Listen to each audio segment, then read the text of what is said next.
Good morning. Hi, Chapter 1. No. I'm Aaron. Oh my. This is Jeffrey Weiss with the Aaron and Geoff team. I'm here with my partner, Aaron Katz, and we are here to talk to you. Hey, what's going on, Wes? How are you? But I'm so excited to have you on the pod, Wes Collins from Charlotte, North Carolina. Do you want to introduce yourself? Tell us. Forgot a step.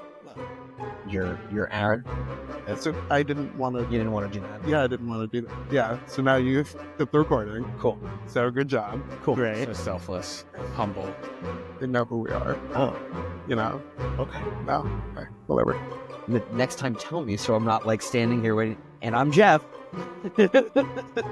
See, we're still doing this. Okay. Are we keeping this? Yeah, we're keeping this. Of course. Cool. Yeah. I was gonna be a part of it. I like it. Great. Welcome to the Relocation Rundown, Wes. Thanks so much for joining this show. So we're gonna restart because you just.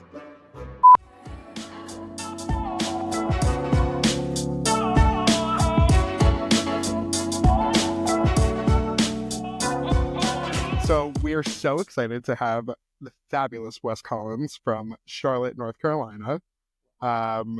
Wes, it's so great to have you. Why don't you introduce yourself? Tell us if you're not originally from Charlotte, like where you're from, and how long you've been in the business and all that. Yeah, sure. Typical rundown. So I've been in Charlotte, since third grade. I was actually born in Dallas, Texas, moved to Japan for 3 years for my dad's job. And then at which point my parents randomly picked a spot on the map, and that happened to be Charlotte. And I have been here ever since. So I stayed in North Carolina, went to college, Appalachian State, Western North Carolina, and studied history, secondary education. Outside of that, went down back to Charlotte, South Charlotte. I taught high school history for, I don't even think I made it a full 3 years, and it was not the route for me long term. And so I pivoted into real estate, into something that I felt like I could still teach and kind of make a lateral transition there, while still kind of using a bit of the skill set I'd refined. But yeah, I've been doing this now for 10 years. This would be my 10th year, which is awesome. And crazy to say I've been doing it for a decade, but yeah, I am a co-owner, co-principal of Clockwork Realty Group here in Charlotte with Compass. And we are now a team of 10. So there's 3 of us as principals, and yeah, just, grateful to have Compass and a platform like this to, talk to you guys and meet new people around the country. It's been awesome. How long have you been with Compass now? About 2.5 years. So I think closer to 3. I think March is my Compass anniversary. And how was that transition for you? What are you finding has changed for you with the Compass shift? Yeah, great question. So I originally started at Trump International Realty. Did you? Believe it or not? That's yes. so funny. You were the second person that I know that started their career at Trump Realty. Really? Yeah. I would love to know who's the other person. Her name is Ginger Shakroon, and she's from New Jersey. And she's amazing. Okay. And she sold Okay. on site in one of his buildings in Manhattan. That's a nice gig. Yeah, I didn't necessarily have that luxury. They did have a little office around the golf club. He loves to say like Trump National Charlotte, but really it's in Mooresville, like a suburb, 30 miles away. Anyways, pivoted when he originally ran for office because real estate's hard enough. And then you add that sort of hurdle. People were ripping up my cards. Like, this sucks. Yeah, we're keeping this. Of course. Cool. Yeah, I was going to be a part of it. I like it. Great. Welcome to the Relocation Rundown, Wes. Thanks so much for joining this shit show. So we're going to restart because you just... And I was with a smaller, like family-run boutique for a number of years. Compass was not yet in our market, and no one's perfect. I ended up at EXP briefly, and then I rebound. I guess that was my rebound. But then I am happily ever after, hopefully, here at Compass. And so, yeah, I mean, I think from a tools perspective, right, obviously everyone touts the platform and the CRM in terms of our day-to-day. simplifying our lives with CMA tools. And I think just probably what everyone talks about, right? Having this mindset of the client being us as the agents is super unique. No one else really kind of has that mentality with their clients and with their agents. Typically they're a cash cow, which we still are, but I also think it's a service model towards us as agents. So, independent brokerage, right? Being able to connect with everybody nationally. Obviously, that's how we got connected, was through the webs of YP, and it's been awesome. It's been a really good journey here so far. That's great to hear. Yeah, I like to ask because I've been at Compass since 2018 now. So I feel like I'm just so in the ecosystem that I sometimes wonder, what's bringing people in today versus what was back then. It's true. Yeah. It's very different then. It's a very different company than it was back then.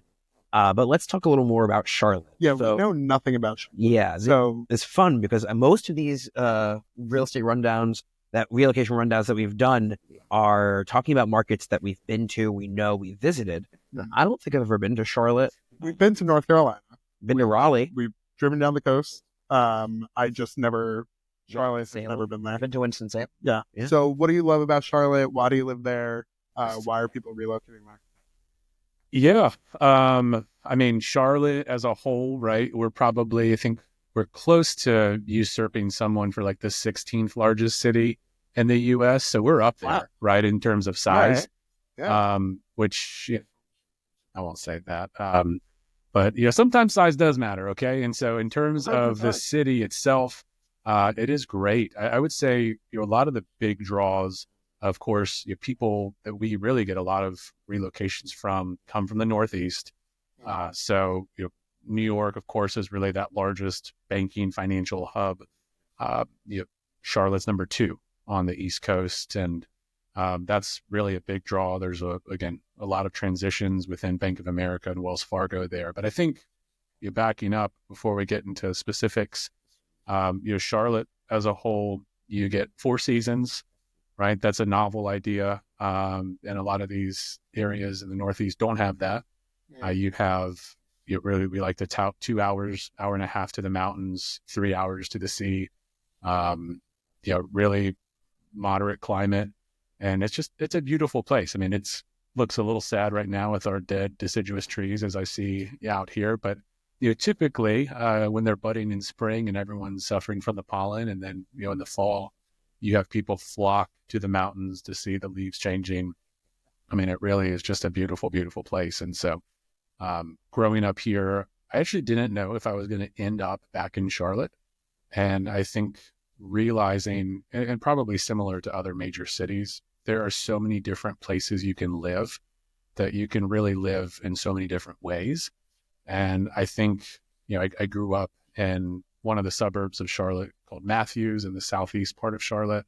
And then in generally what we kind of dub South Charlotte, growing up through middle school and high school. And those areas I do business in still, but I live north of there now. And I was in some of the city neighborhoods outside of, just outside of the city after college. And ever since then, I just kind of fell in love with some of these different neighborhoods.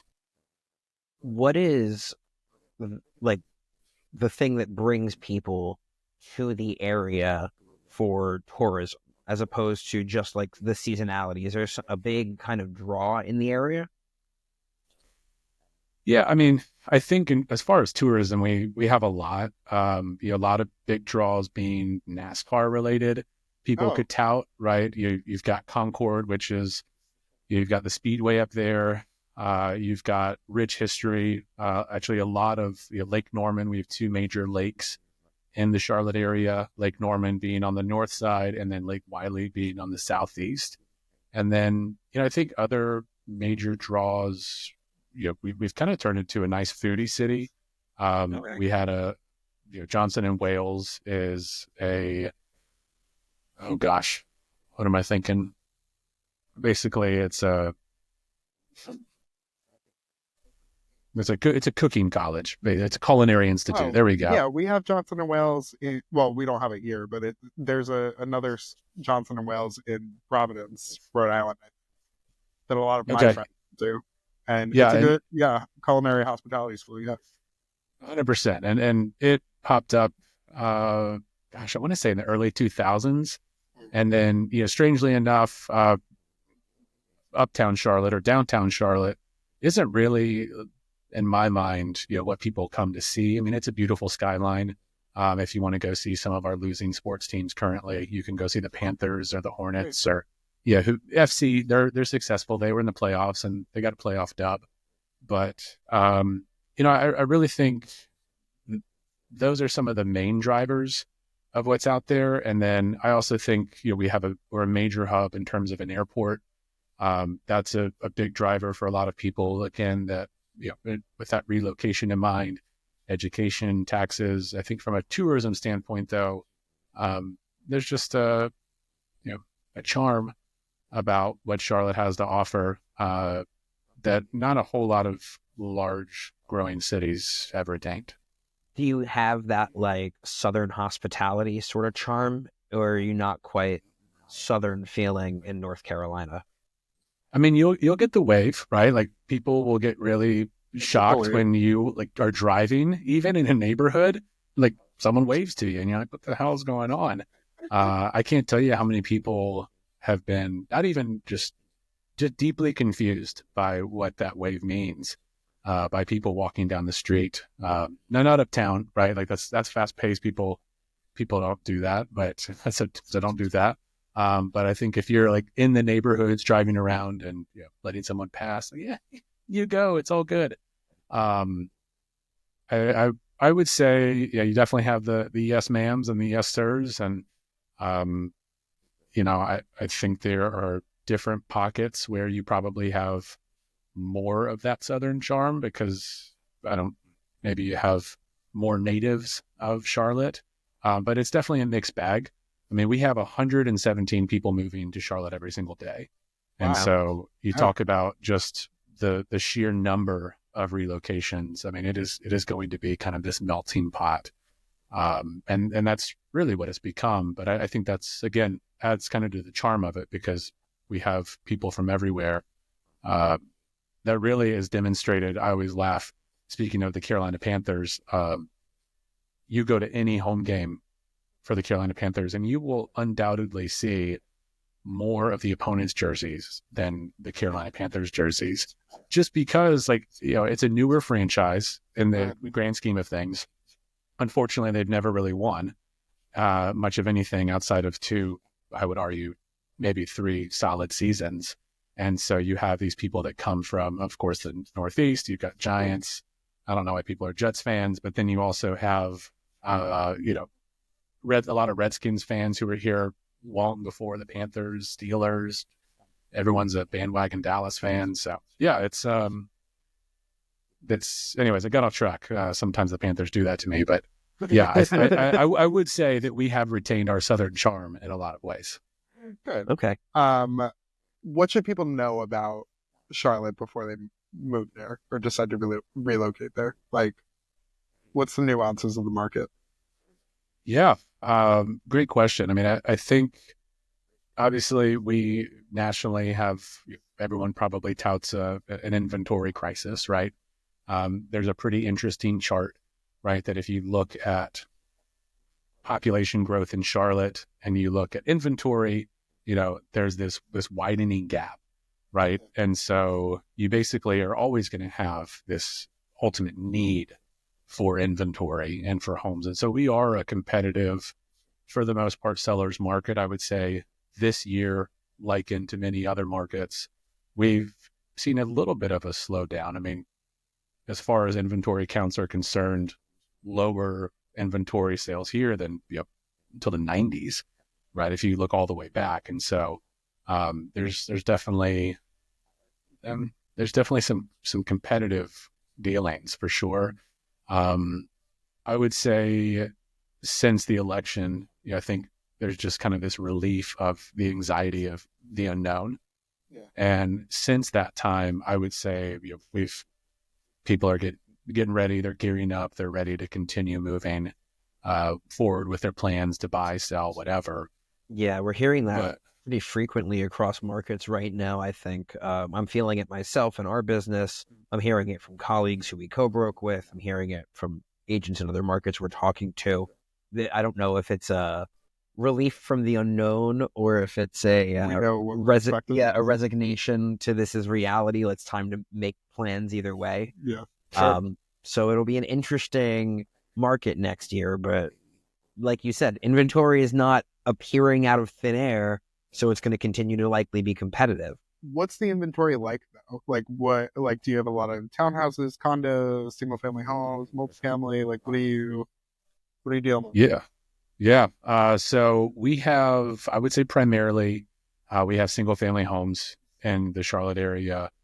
Over the last decade, there's certainly been a push for more multifamily, specifically townhomes. You'll occasionally see builders drop in a duet, right? A duplex, but a duet is our bougie term for it in our market. If you're over a certain price point, it can't be called a duplex. And Interesting. yeah, I So would that's the New say, York City luxury market. yeah, exactly. Yeah, and we don't have multifamily in a large capacity like triplexes, like quadplexes. A lot of those, at least in my experience, right, maybe farther out into the suburbs, but they're trying to figure that out in these higher density parts of Charlotte. But you've got a lot of really old deed restrictions. You've got neighbors and neighborhoods where if you try to drop down, a quadplex in a sea of these single family, homeowners, like all hell is going to raise. And so, yeah, it's definitely, a lot. I live in a 1960s ranch. A lot of neighborhoods sort of in South Charlotte seem to kind of emulate that and mirror that really in any direction. But you definitely have your fair share, again, and some of these more robust neighborhoods, tear downs, plenty of renovation projects, and then, of course, large scale developments. But again, those larger suburbia, right, there's going to be kind of around the outer loop. We have a large highway system, a freeway, 485, which really encompasses all of the greater Charlotte area. I would say around there is where these builders are doing like the major tract homes. So especially as inventory has been tight, I'm sure that you've seen, crazy growth of appreciation on pricing in your market. What's it like now? What was it like before COVID just a few years ago, so that we have an understanding of the kind of trajectory your market's on? And then I want to ask if you think that it's sustainable moving forward. No, I'll just start there. I don't think COVID appreciation is ever sustainable. It's already pretty wild. I think one of the craziest things that we can kind of do is if someone buys or has purchased a home in 2018, 2019, you can basically double that price. And assuming they didn't do a whole lot of updates, you're probably maybe dropping a couple tens of thousands of dollars, but you're probably in that correct ballpark. We've seen our average price point, I would say in Charlotte as a whole, it's going to be closer to the median price point, I should say, is probably closer to 480, probably creeping up to 500. And I think if you look at the actual average, I mean, that number ticks up into the high fives. So I think you definitely have, again, outliers in any direction, but I think from an affordability standpoint, it's definitely hard to find something that fits all the boxes within a price point in certain areas. So I think making sure people are realistic in their approach is definitely a big part of kind of our job, right, and our goal. But I'm probably transparent to a fault about that with people. But I also think that's what people need. And they need tough love to kind of understand what they're looking for. Yeah, I agree and have a similar philosophy with our clients too. So, I mean, doubling price roughly since just 2018 for somebody who's been in this for 10 years. I mean, what was your average price point in 2016?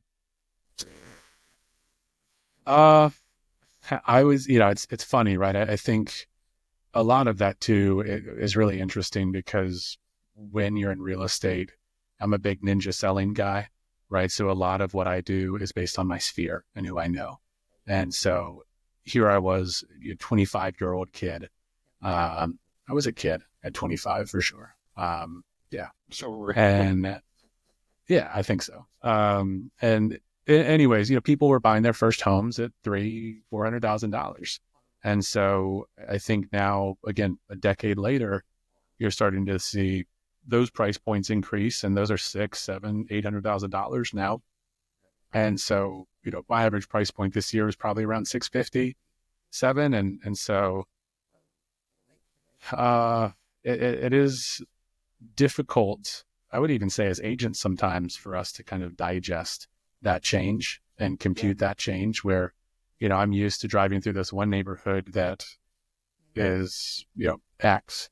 And now to think, I'll take the example. I was driving through Lake Norman community here recently, and I have people that are looking up to $1 million, and I can't find anything that they can afford that is like a nice house. And it's fascinating that previously, if you were a 750, you could get whatever you wanted, and so now it's a very different dynamic. I think if that answers your question. Yeah, I think it does.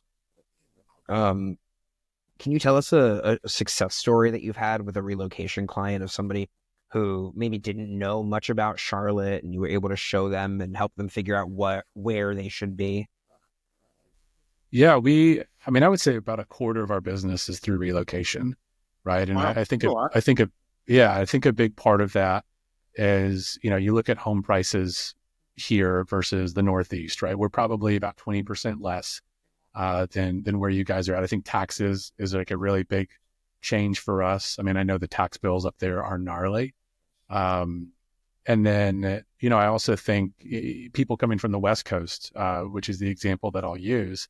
But coming from the West Coast, typically for kind of apples to apples, we're probably about 40% less from some of those major markets there. So, I've got a couple here in this past year. I had some people that came in from San Diego. They were actually a Compass referral, and they ended up landing in a southern part of Charlotte, a suburb called Waxhaw, Weddington, and ultimately landing in this one area called Marvin. These guys really were kind of going off of a couple of things. They kind of had an idea from like a school standpoint where they wanted to be, but neighborhood wise, just generally had no idea. And again, in a market where we couldn't even find a house that really fit their needs. And so, was able to kind of tour them around. One of the things that we have is a relocation guide, kind of a welcome to Charlotte guide, pretty comprehensive, everything from tax rates to politics to not like anything in depth, but easy there. Here's your governor's name. Yeah, that's it. Bingo. Yeah, stick to the facts, Wes. There you go. And then, I think just overall, what is sort of this vibe and feel of different neighborhoods and areas within Charlotte? I think that coupled with kind of a tour, the one time they did come in, really landed us on that Marvin area. Fortunately, there was actually a private exclusive that we ended up finding, scooped it up, actually beat out another Compass agent that was looking at the same property. And absolutely perfect, stunning house. But they're still there, love it, happy. I think a lot of people coming in from West Coast, two from San Diego this last year, people coming in from DC all the time. There's a really big population coming from there. And then of course, Northeast, and then randomly Ohio. We're like a more moderate Ohio. I guess, Ohio is just cold as shit and no one wants to be there all the time. And so we've been getting a weird influx of people from Boise recently. A lot of Boise. And I don't know the last place I would have expected people coming from, but we've had 3 deals with people who own property in Boise. So that market is unbelievable. And you talk about sustainability. They appreciated so much so fast because all these people were moving in from California, just kind of sliding over, that I think they've seen a bit of a kind of a dip and decrease because they ended up moving so fast. So yeah, we know a great Compass agent out there. Yeah, she'll be on the Love show that. soon. Yeah. Let's go. What advice do you have for people who are thinking about moving to Charlotte? Do your homework. I think getting plugged in with someone who, I mean, I'm not a native, but I think there are advantages to people who have been here for a long time, or maybe even people who have gone through the journey themselves. One thing that we're working on this year, I'm super pumped about, is I think people traditionally have like a vendor list. We're trying to basically create a list of our tribe, right? Kind of our people that we can share to other people. But I think it's beyond like plumbers and electricians. I think it's doctors and daycares, and how do we basically get someone plugged into our tribe as soon as they moved in? I think that is definitely of value. Childcare is a very, very hot scene and hot topic here. You gotta let people know to reserve a spot before you even know you're pregnant if you're trying in that regard. So it is like cutthroat. One thing too that's pretty unique about the North Carolina market and our purchase process is we do have non-refundable deposits. And so we have basically two deposits in North Carolina. One is due diligence and one is earnest money. And this is a really wildly unique concept to people coming from these different areas. And so whenever we tell them, hey, once you give this, you're going to cut this check directly to the seller, and then you'll get credited back at closing. But if you walk away, like you walk away. And so I remember that from somebody we knew in Raleigh. Yep. Yeah. It is fascinating to see the facial expressions of people who are like, but wait, what if the inspection is just total garbage? Like, Sorry. oh shit, sorry. I tried to tell you, this is why we do a consult. But I think consultation and a consultative approach is a big part of what we do, just because we don't like surprises. And I think, our phrase we like to use is clarity is kindness. And so I think making sure that we can be as clear and provide as much clarity as possible is a big part of that. But I also think, ultimately budget is going to dictate where you land. However, I would also argue that, you need to drive. You need to be here. You need to see it. And sight unseen, I think that world is crazy. I think it sometimes is required, but just take a day or two to kind of figure out, hey, like this is an area that I could envision myself. Because if the house is great, but you're in the middle of nowhere that you want to be, then you're not going to be there long term. And that's our goal, right? Is to get someone somewhere long term, so maybe they don't have to move again. That's at least mine. It sounds like having a person in your corner and somebody who knows how to deal with this market and be your expert is the way to go, just like we say in our market here. And it sounds like you have some great resources both in the works and already. Do you want to tell us kind of, again, who you are, where people can find you, follow you, etc.? Yeah. Wes Collins in Charlotte, Wes Collins, CLT on the old gram, not on purpose, but that works out nicely. And no, happy to always answer any questions about Charlotte, why it is the best city in North Carolina. I can't wait for your friend in Raleigh to hear that. And then, I appreciate you guys. So I hope this was insightful and helpful in some capacity. Well, this is great. 100%. And, like we said, we don't know anything about Charlotte, so now we have a good primer. Yeah, and a reason to come visit. Exactly. I'll send you guys the guide so you can kind of get the DL on all of the different neighborhoods around the area. And but now would love to play host. Perfect. Sounds good. All right. I'm Aaron. I'm Geoff. And we are the Aaron and Geoff team at Compass, your Bronx residential real estate expert. This has been the Relocation Rundown, and thanks for joining us. We'll see you next time.